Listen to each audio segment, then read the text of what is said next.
Terima kasih Anda masih menyaksikan Kompas Malam, Saudara. Seorang dukun pengganda uang ditangkap aparat kepolisian Polres Banjarnegara, Jawa Tengah lantaran diduga telah melakukan pembunuhan berencana terhadap 10 korban yang ia tipu.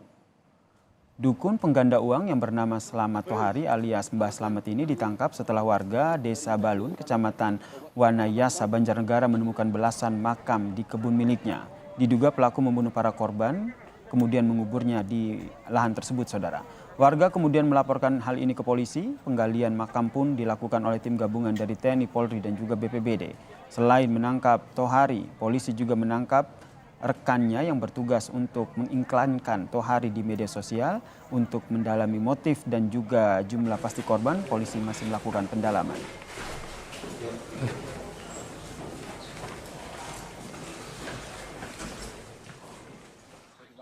Pelaku Slamet Tohari, Saudara, mengaku telah melakukan penipuan dengan modus menggandakan uang selama 5 tahun.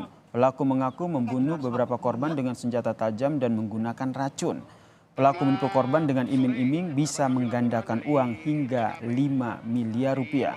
Selain menangkap Tohari dan juga seorang asistennya, polisi juga menyita sejumlah barang bukti seperti 471 lembar, ratusan ribu uang palsu, pisau, dan juga potasium.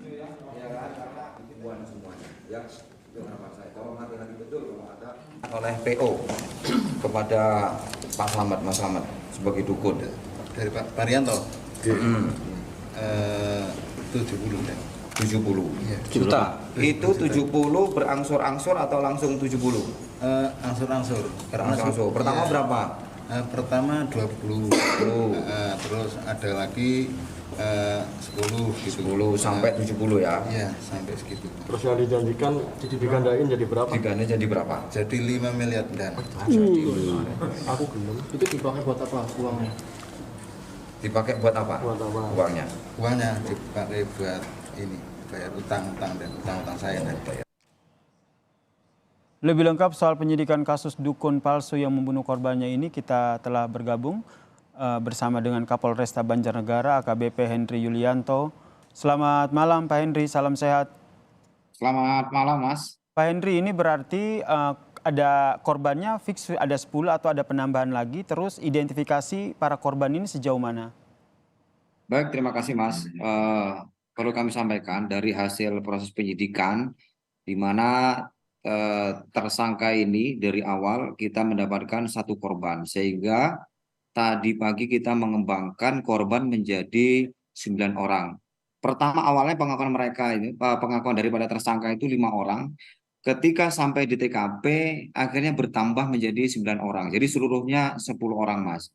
Ini kami juga tidak menutup kemungkinan akan kami lanjutkan lagi. Mungkin ada lagi korban lagi yang dibunuh oleh tersangka ini, Mas. Oke, berarti kemungkinan akan ada korban lain ya yang dibunuh oleh tersangka ini. Kemudian hasil identifikasinya baru 1 orang atau udah ada yang lain yang sudah diidentifikasi? Ya, baik. Terima kasih. Jadi sementara yang kami dapatkan itu identifikasi itu 2 perempuan karena ada BH. Sisanya adalah laki-laki mungkin.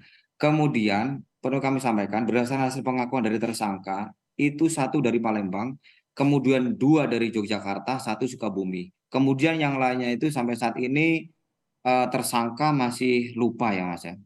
Mungkin besok akan kita lanjutkan lagi untuk mengidentifikasi korban-korban yang lainnya sehingga tersangka ini tidak lupa. Mungkin karena udah kecapean dari malam kemarin terus kita integrasi mungkin kecapean, Mas. Kemudian terkait dengan pelaku atau tersangka ini baru 2 orang, ada kemungkinan ada tersangka lain? Sementara berdasarkan hasil pemeriksaan saksi dan keterangan tersangka, sementara masih 2, Mas. Si BS ini adalah sebagai kaki tangan daripada tersangka Mbah Slamet, yaitu tugasnya mengupload ke Facebook bahwa saudara Mbah Slamet ini adalah seorang pintar yang bisa menggandakan uang. Dan sebagai penghubung lah. Kemudian modus penipuan dukun penggandaan uang ini sudah berapa lama dilakukan? Berdasarkan hasil pemeriksaan sementara yang dijawab oleh tersangka itu baru 5 tahun dia menjadi orang pintar yang bisa menggandakan uang. Demikian, Mas. Kemudian kalau kita lihat ini bagaimana sudah dapat informasi bagaimana cara pelaku ataupun tersangka yang membunuh para korbannya? Baik, Mas. Jadi modusnya dia ini ketika sudah bertemu dengan korban yang difasilitasi oleh BS, kemudian diajak ke tempat penguburan, yaitu tempat ritual namanya. Awal mulanya tempat ritual. Memang orang-orang masyarakat setempat tahu bahwa tempat ritual itu jaraknya 1,5 kilometer dari kediaman tersangka.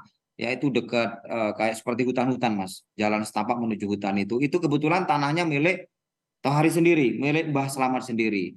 Di situ itu mereka melakukan ritual sehingga korban percaya karena mau menggandakan uang, habis ritual selesai kemudian diminumi. Dia sudah menyiapkan botol yang isinya potasium. Sehingga pada saat ritual dilaksanakan, korban diperintahkan untuk meminum. Padahal minuman itu sudah diisi dengan racun potasium, Mas, dan obat penenang.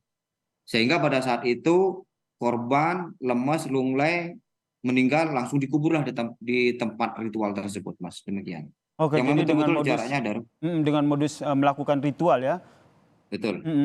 Kemudian ini sudah pembunuhan ini berarti sudah dilakukan sejak 5 tahun yang lalu begitu.